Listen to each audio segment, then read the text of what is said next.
I'm Dan Primack at PEHub.com, and here are your top 3 private equity stories for today, Tuesday, February 19th.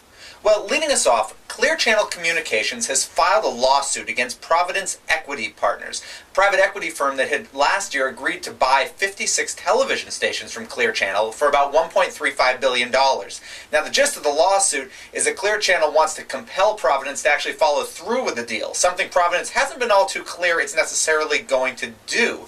An interesting caveat, however, is that Providence claims that by filing suit, Clear Channel has now voided a reverse termination fee. In other words, a breakup fee that Providence would have had to pay Clear Channel had Providence walked away from the deal in the first place.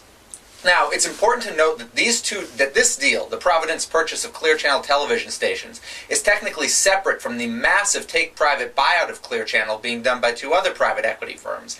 Nonetheless, this is just another twist and another reason why some arbitrageurs on Wall Street are getting more and more convinced that the larger Clear Channel buyout is something that's just not going to happen. Story number 2 today is that a sovereign wealth fund affiliated with Abu Dhabi, which last year bought about 7.5% of the Carlyle Group, has told Reuters that it's considering trying to acquire an additional stake in Carlyle to help fund some other investment activities that they have. Now, this is an interesting story, but it seems unclear that it's going to happen. Carlyle has no real reason to sell an additional stake to this particular sovereign wealth fund. In fact, it arguably has reason not to.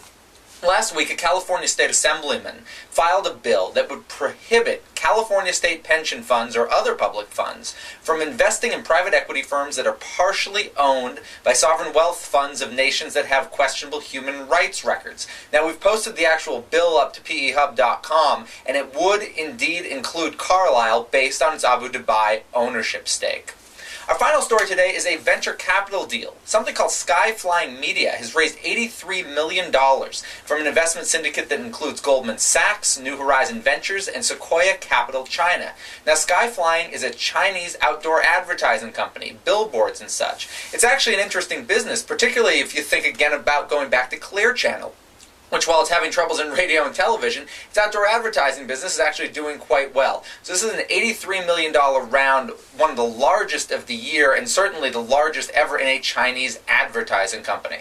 That's been your PEHub Top 3. Make sure to check the website all day for news and analysis, and right back here tomorrow morning for another video.